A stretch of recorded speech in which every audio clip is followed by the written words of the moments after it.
This video released by the U.S. Coast Guard shows the interception of a narco submarine. A Marine patrol aircraft was patrolling near the Pacific coast when it spotted the submarine's reflection underwater.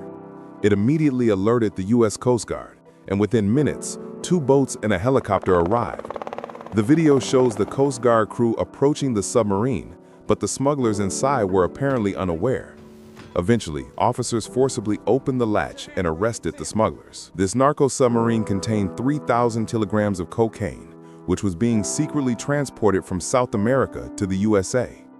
It was one of 200 narco submarines captured by authorities between 2006 and 2025.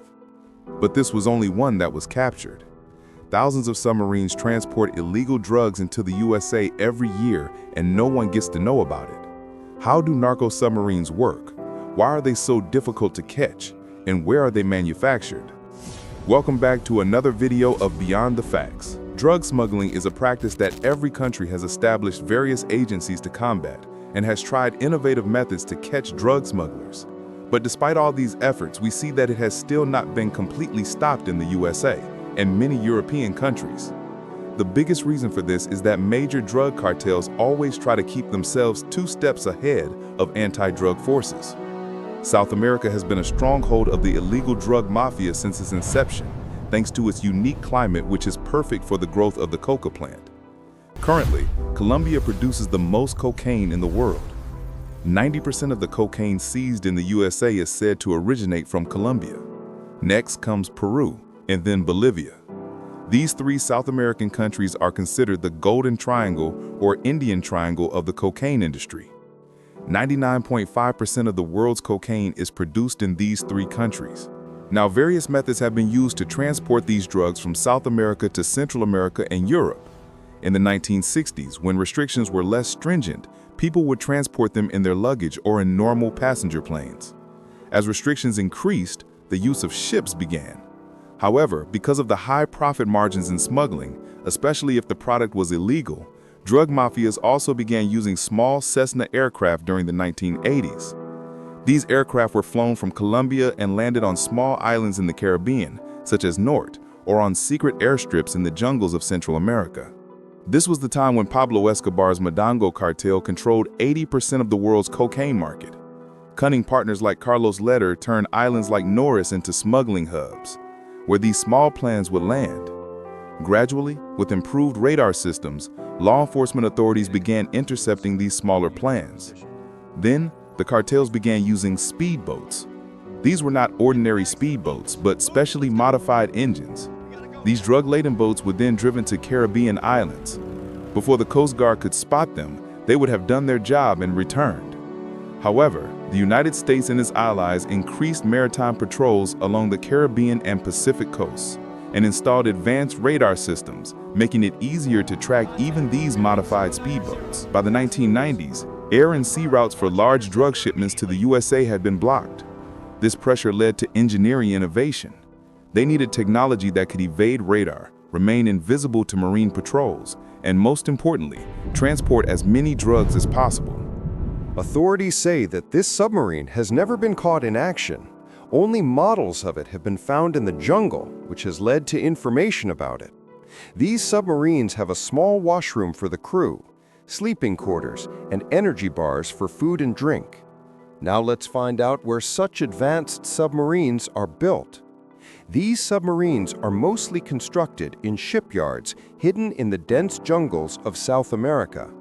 These areas are so remote that reaching them is impossible. And because of the dense forests, these shipyards cannot be seen even with the help of satellites, drones, or helicopters. According to one estimate, building a submarine costs up to $1 million. But this cost is insignificant compared to 10 tons of cocaine worth up to $400 million.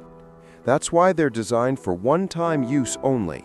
Once the mission is complete, the submarine is released and allowed to sink into the ocean, ensuring the Coast Guard can never find it, nor can its creators be traced. Even if the crew inside senses the Coast Guard approaching, they would immediately open the emergency valve, deliberately sinking it, and then escape, leaving no evidence behind. Before 2008, The law in the USA stipulated that if a narco submarine sinks, the Coast Guard would assume the crew are drowning and rescue them. This made it difficult to prosecute because the submarine sank thousands of meters below the ocean floor, destroying all evidence. However, after 2008, this law was changed. Nevertheless, smugglers sink submarines in such conditions because they know that the lack of evidence will make it easier to argue in court and potentially reduce their sentences. This is why most narco submarines are destined to sink, whether they make a successful delivery or are caught. Very rarely have the Coast Guard captured a narco submarine in action. But the question arises, where did the authorities get all the information about the narco submarines you see in this video? In 2022, Oscar Marino Ricardo, a key figure in the smuggling world and nicknamed the King of Narco Submarines, was captured. He wasn't a smuggler, but his primary role was the construction of these submarines. Later it was discovered that Oscar had also transported cocaine via speedboats in the past. But over time, he established himself as a designer and engineer of sophisticated and stealthy vessels for cartels. He built vessels for major criminal groups in Mexico and Colombia. Oscar Marino Ricardo usually resided at his secret shipyard in the jungle. But in January 2022, he went to the Colombian city of Medellin to crack a deal and was arrested there. The operation involved the Colombian National Police and Army, as well as officials from the U.S. Drug Enforcement Administration. The arrest of master builders like Oscar is certainly a major victory for law enforcement, but in reality, it's just the tip of the iceberg. Despite every successful operation, experts believe that thousands of tons of cocaine still travels beneath the seas to Central America and Europe, where evidence is destroyed by sinking old submarines into the depths of the ocean. Right now, in the dense jungles of Colombia, some new genius might be working on electric, soundless, and unmanned drone submarines. The point is that as long as there's demand for these drugs, the multi-billion-dollar business of major cartels will continue to take various forms. What do you think about this?